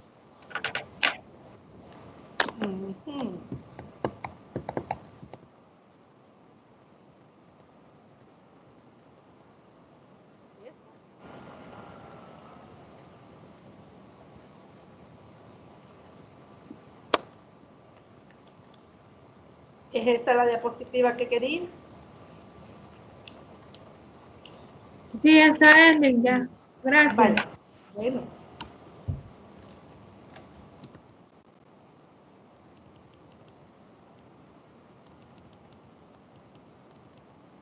Bueno. El uso, adecuación a las necesidades técnicos. Desde el punto de vista de su uso, los recursos, en cuanto al uso de los recursos, debe considerarse que estos deben de ser útiles y funcionales. Recordemos que un recurso puede ser funcional para un grupo de estudiantes, para otros no. Por eso es necesario el diagnóstico para poder seleccionar adecuadamente estos. No podrán, los recursos didácticos o los medios no podrán sustituir al docente en su tarea de enseñar, ni a los estudiantes en la de aprender. Es necesario el acompañamiento del docente en todos los momentos en que el estudiante ha de utilizar el recurso para poder corregir aquello que no está bien y poder dirigir al estudiante en el camino correcto, las acciones correctas para poder realizar las actividades con el recurso de una manera correcta. Su uso responde a los planteamientos didácticos y metodológicos, es decir, vamos a seleccionar los medios y recursos que respondan al planeamiento didáctico, al enfoque que se adopte en la elaboración de este planeamiento y a la metodología que se esté utilizando. Se deben adaptar a las necesidades educativas y organizativas de la institución educativa. Desde el punto de vista de su adecuación a las necesidades, hay que considerar que estos recursos cubran las necesidades del centro educativo, garanticen la privacidad de la información a los usuarios, se adecúen al espacio físico de la institución, sean de un acceso fácil al usuario, y desde el punto de vista técnico se sugiere considerar que tengan un buen servicio de mantenimiento, su uso fácil, sencillo, faciliten la producción de otros materiales y posibiliten interacción con otros medios. En cuanto a la disponibilidad de recursos económicos de la institución, una de las recomendaciones más importantes que hay que considerar en la selección de un medio o recurso didáctico es la disponibilidad de recursos. Entre los costos asociados al uso de recursos se encuentran el precio del recurso medio, los costos asociados al personal que lo operará, el tiempo empleado en su diseño y el tipo de equipo que se necesita para operarlo. Si se va a utilizar un multimedia, entonces también hay que tomar en cuenta los costos del software. Hoy, si usted se fija, y bueno, ya ha tenido la oportunidad de descargar paquetes o software de forma gratuita, y si no lo puede hacer, pero también lo puede utilizar en línea, la desventaja es que si lo va a ocupar en línea, que siempre debe de disponer del recurso de internet. También los costos de producción y adaptabilidad para utilizarse en el futuro. El precio es otro factor que incide en que un recurso se utilice más que otro. Por ejemplo, la pizarra de tiza, que hoy ya no se utilizan en muchos centros escolares, es uno de los recursos más económicos y de fácil adquisición.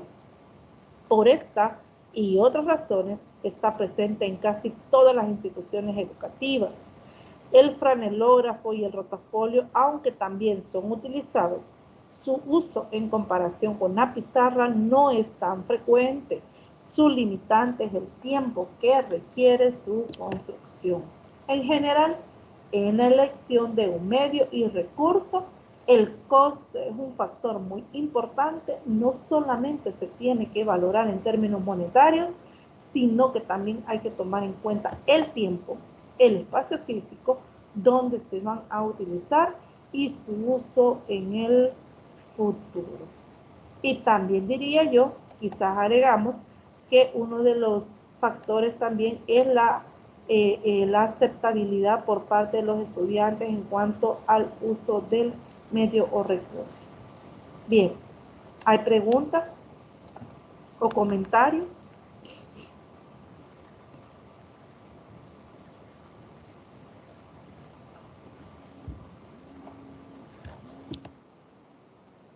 Cuando comenta que el recurso no debe sustituir al docente, sí. Hoy con las teleclases en Canal 10, que el papá es el que está sirviendo de tutor, en ese caso el docente ha sido sustituido por ese recurso de la televisión,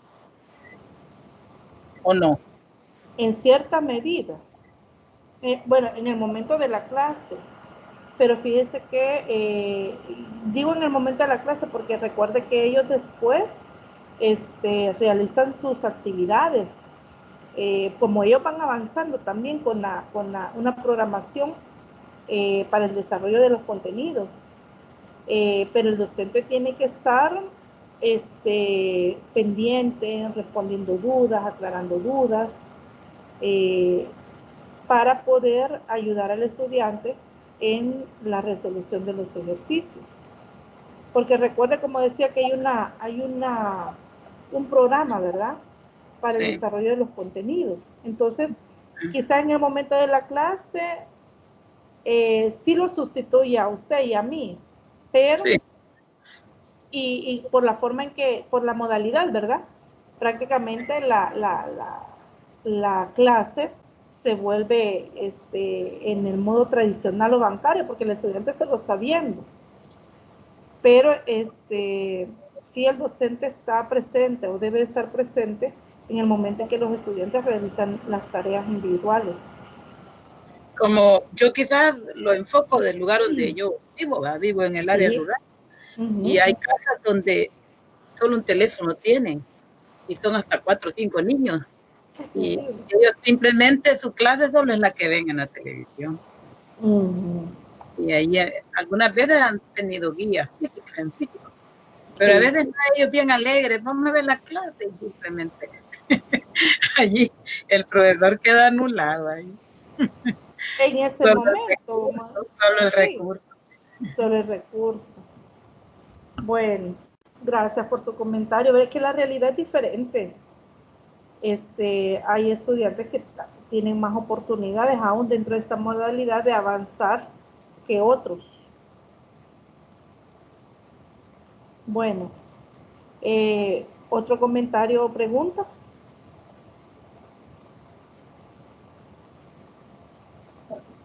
Bueno, que los docentes están como pendientes de las actividades más que todo que tienen que entregar, ¿verdad? Uh-huh. Sí están pendientes. Algunos, bueno, es que depende, vuelvo a repetir, depende de la realidad, ¿verdad? De cada, del contexto de los estudiantes. El compromiso de parte del padre de familia y de parte del estudiante. No todos, hay casos en que no todos los estudiantes están respondiendo. Quizá en algunos casos es la minoría.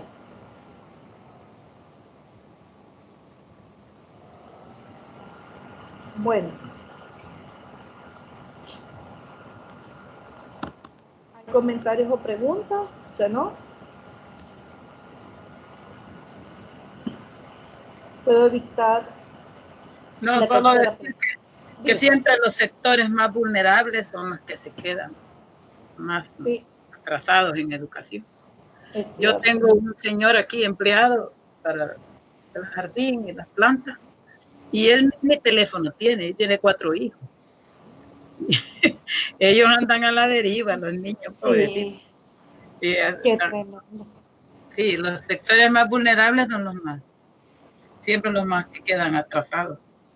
Sí, pero fíjese que también le mencionaba acerca del compromiso por parte del estudiante, porque le voy a comentar el caso. Una de mis estudiantes alegaba que una de las justificaciones por parte de ella era que no tenía teléfono, que no podía descargar las guías, que no podía trabajar y ante esa necesidad de ella, los padres le compraron un teléfono para que ella pudiera descargar sus guías y poder trabajar. Y resulta que le compran el teléfono y ella ya no quiso estudiar, para otra cosa ocupó el teléfono y los padres bien enojados con ella.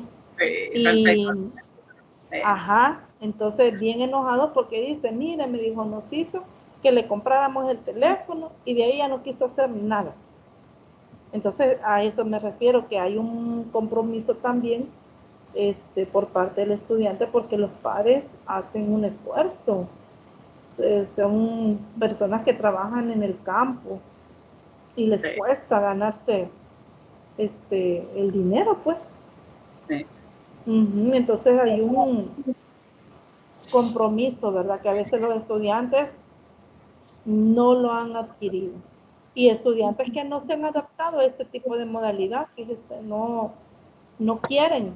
Algunos no quieren y algunos ni se han matriculado porque dicen, si vamos a seguir igual, yo no me voy a matricular. O los padres dicen, yo no lo voy a matricular. Y los que solo le puso el 6 y les va a dar tarea de recuperación no quieren ir tampoco. No, no quieren ir. Sí, sí. Ha reducido la matrícula bastante. Yo sé que el sistema educativo no ha preparado al estudiante para esta modalidad. Sí. No están. Hay un rechazo de muchos estudiantes. Lo digo porque lo he oído yo a varios compañeros decir eso, que no. Lo estamos viviendo, sí. Lo estamos viviendo. Lo estamos viviendo, cabrón. Bueno, gracias Rosita por su comentario. Voy a dictar entonces la pregunta, la tercera. Una situación que trae una pregunta. ¿Puedo dictarla? Sí, estamos listos. Bueno, una institución no cuenta con suficientes recursos económicos.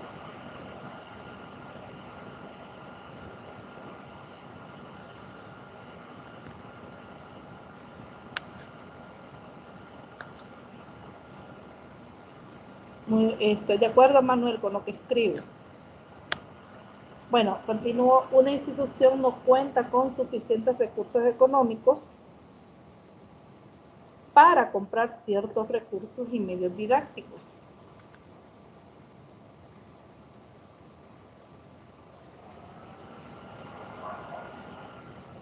Una institución no cuenta con suficientes recursos económicos para comprar ciertos recursos y medios didácticos.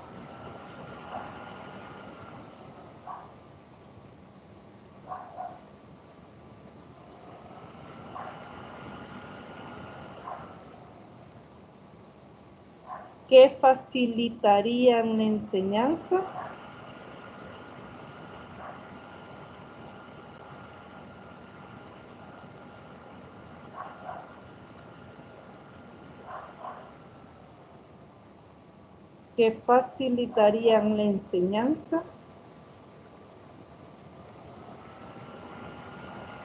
y el aprendizaje de la matemática.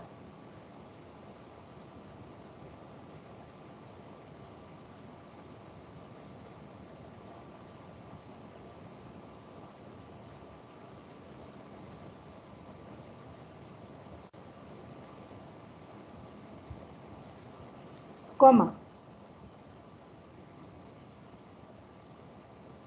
Se requiere estudiar en particular el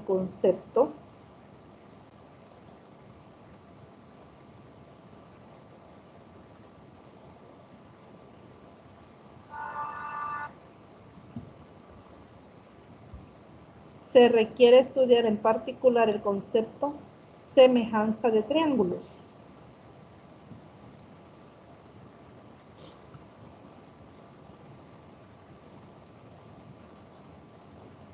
Punto y seguido. Entre signos de interrogación, ¿cómo podría desarrollar este contenido?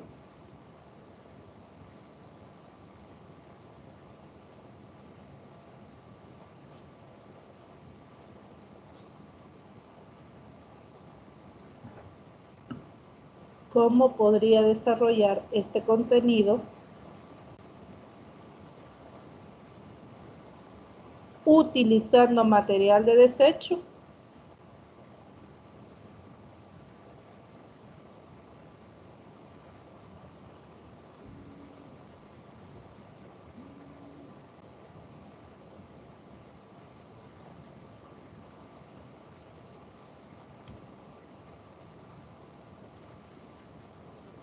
Voy a repetir la situación y la pregunta. Una institución no cuenta con suficientes recursos económicos para comprar ciertos recursos y medios didácticos que facilitarían la enseñanza y el aprendizaje de la matemática.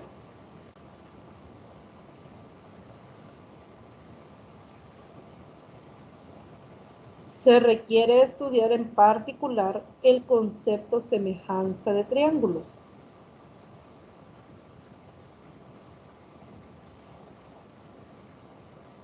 Entre signos de interrogación, ¿cómo podría desarrollar este contenido utilizando material de desecho?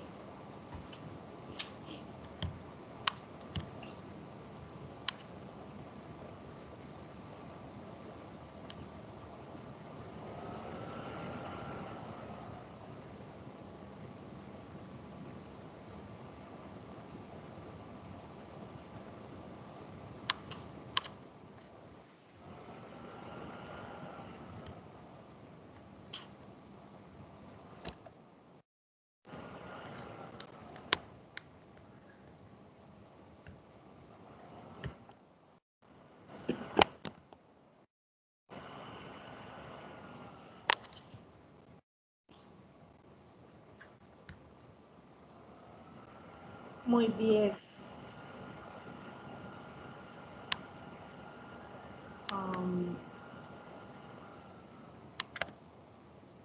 Si sube el chat, si sube en el chat, Juan va a encontrar la pregunta 1 que Patti ya había compartido. Y la otra es la segunda, 2 le he escrito un número 1, pero esta, ¿qué recurso emplearía usted para impartir el concepto de divisor y dividendo? Esa es la primera pregunta, está, si sube en el chat. Es que fíjese que cuando yo las tengo enumeradas 1, 2, 3, pero cuando las coloco aquí en el chat, sí, el chat me las pone, me las enumera. Entonces las pone bueno, como 1, ajá, sí, como se ponen independientes, pero sí, ahí están las 3. Ajá. Solo que alguien estaba preguntando que si eran números racionales o números enteros. Entonces, yo como voy copiando a medida que usted dicta, pero también me quedé con la duda al final, en la 2. No, es que la situación es que se va se va a abordar el contenido o se va a iniciar el contenido de suma de números racionales. ¿Verdad? Que sí. Ajá, con eso se va a iniciar, pero la situación es que se desea realizar el diagnóstico para determinar si los números enteros, ajá, dominan los algoritmos para sumar números enteros. Y por eso les explicaba que la clave de del número 2 es qué recursos o medios seleccionaría y cómo haría la mediación para utilizar estos recursos o medios para identificar si los estudiantes dominan los algoritmos para sumar números enteros. Así es la situación.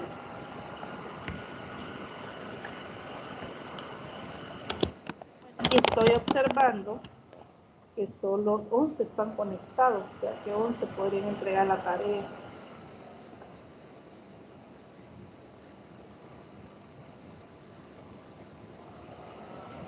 Bueno, fíjese que, pues, bueno, ya con lo que hemos podido escuchar, hay diferentes factores que determinan la selección de medios y recursos didácticos. Entre ellos, y es el que de los que más predominan, es el factor económico. Pero tenemos la otra opción de poder utilizar material de desecho, de tal manera que podamos utilizar recursos didácticos. Yo les sugiero que siempre cuando vayan a diseñar una clase, guarden y atesoren estos materiales que se les ha proporcionado. Uno, para conocer qué medios o recursos puedo utilizar, y lo otro para leer y tomar en cuenta las consideraciones para utilizar un recurso que implique el uso de textos, imágenes, multimedia, también para los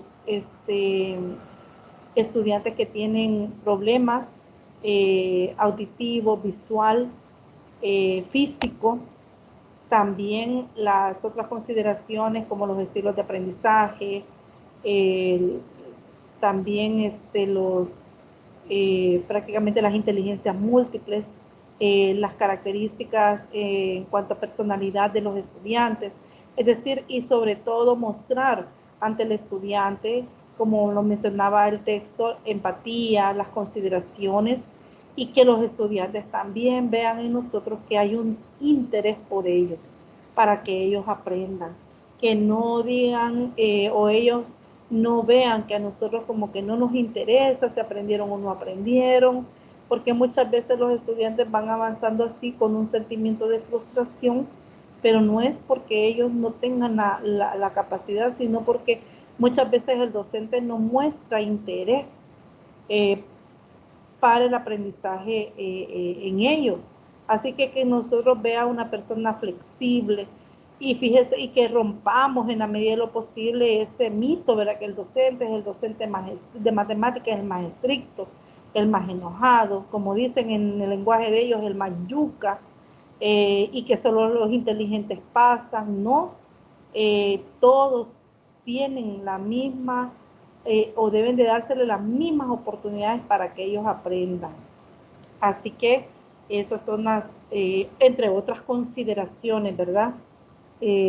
Debemos demostrar siempre empatía, ese interés, vuelvo a repetir, por nuestros estudiantes, y ese interés se va a ver reflejado en la manera en que elaboramos nuestra planificación didáctica. Bueno, ¿hay comentarios o preguntas? Recordar las tareas, las 2 actividades pendientes, son las 2 últimas actividades.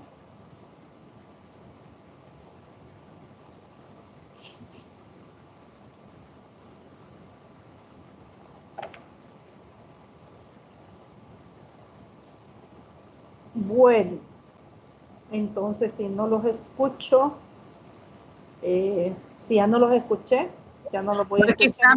Aquí estamos. Vale, esta es la última tutoría. Quiero expresarle el gusto que ha sido para mí poderles quizás no conocer personalmente, lastimosamente por la situación no pudimos, y tener la oportunidad de poder compartir compartir personalmente. Yo los hubiera tenido en mi grupo, hubiéramos podido conocernos y compartir, pero ha sido un gusto poder compartir de esta manera con ustedes, poder conocerles, conocer cómo trabajan también, el compromiso que cada uno tiene con su formación,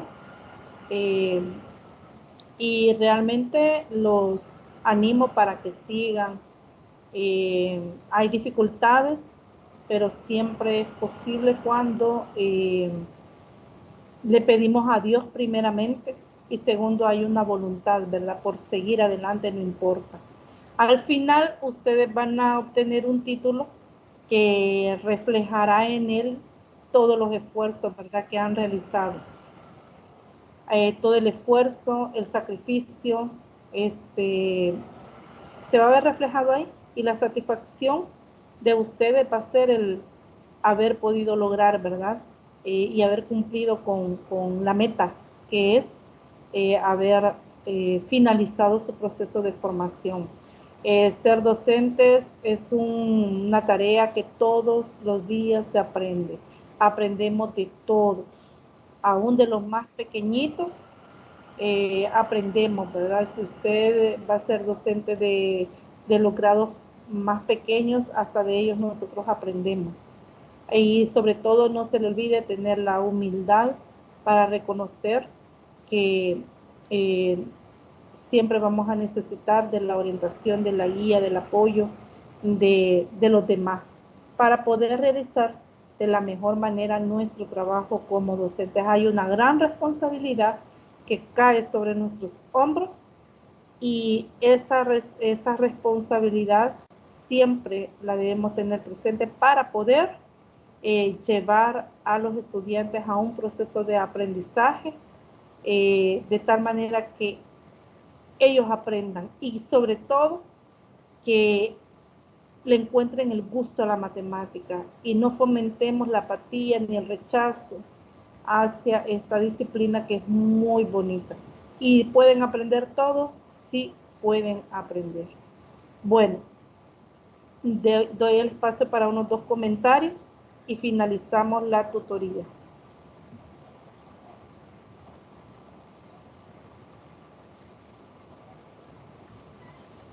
Gracias, licenciada. Yo ya en otras oportunidades le he manifestado cuán muy agradecida estoy con usted. Bueno, primero con Dios, porque a pesar de esta pandemia, pues nos ha dejado que estemos aquí, este ciclo, compartiendo de lejos. Como usted dice, desafortunadamente, pues no pudimos compartir más de cerca. Tal vez en un futuro se pueda dar. Agradezco toda la enseñanza, la paciencia el amor que le tiene usted a la materia, porque se nota la pasión con la que usted nos enseña, y eso pues motiva muchísimo también para que nosotros aprendamos y seamos mejores en el futuro. Agradezco también a los compañeros la paciencia, ¿verdad? Porque es bien complicado estar en esta modalidad, sobre todo para los que ya tenemos edades pues no tan jovencitos. Pero para todos, felicidades también porque hemos llegado casi al término del ciclo. Hasta aquí me quedo. Gracias, Lita. Gracias por sus palabras. Alma escribe muchas gracias. Bueno, Manuel solamente agradece el apoyo que nos ha brindado en este ciclo. Le digo de verdad que he aprendido bastante este ciclo. Muchas bendiciones y gracias. Feliz tarde. Gracias, Manuel, por sus palabras. Ha sido un gusto, de verdad. Considero que son un excelente grupo. Bueno, y como Pati dijo, ojalá tuviéramos podamos tener la oportunidad, ¿verdad?, posteriormente de poder compartir personalmente. Bueno. Yo quiero mencionar que me ha servido bastante, me ha actualizado. Ya le decía a una compañera ayer, mira, yo no sabía ni qué enfoque agarraba el ministerio para la educación nuestra. Fue así como el lado oscuro de educación se dio en el periodo de guerra, ¿no? Porque yo recuerdo que yo estudié mi primer grado en 1965 con maestros normalistas y yo estudié con recursos y todo eso. Pero después se dio el movimiento de guerra y los maestros salimos con muy poca preparación para la docencia. Y yo me he dedicado a estudiar otras cosas, por ejemplo, administración de empresas, contaduría, pero jamás me había puesto a estudiar la docencia hasta hoy. Y yo digo, no, hombre, si desconocía yo de los enfoques, de las teorías educativas, si era un maestro atrasado, no atrasado, que sea bien retrasado. Lo único que mi voluntad de enseñar, sí, la tengo bien grande, me gusta enseñar. Y eso me ha hecho rebuscarme, pero con lo que usted me ha dado, siento que me he empoderado un poquito más. Y muchas gracias. Pienso seguir aprendiendo. Me dicen, bueno, no van a ver las materias de cálculo, las materias, yo las voy dejando. Sí, cuando me formaron a mí, me hicieron un maestro cabezón. Yo estudié profesora de matemáticas y de didáctica, lo vi dos, de la pedagogía, lo vi dos. Y de ahí nos dieron 4 matemáticas, 4 físicas, álgebra general de vectores, álgebra lineal, ingenieros nos dieron clases. Hicieron un maestro bien cabezón con muy poco conocimiento para impartir la materia, para tratar con las personas. Y eso ha sido una deficiencia mía, pero me decidí a estudiar y ahora aquí estamos y muchas gracias. Su aporte ha sido bastante grande para mí. Gracias. La voluntad, lo importante es que usted tiene iniciativa y voluntad para aprender. Y eso es lo que se necesita. Sí.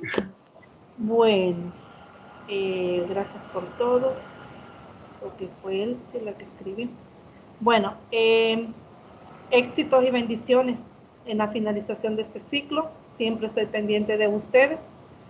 Cualquier duda, comentario o consulta, siempre les leo y solvento en la medida de lo posible sus dudas. Por favor, cuando les informe que revisen las notas, por favor hágala. Si no hay alguna nota y hay inconformidad en alguna nota, me avisa.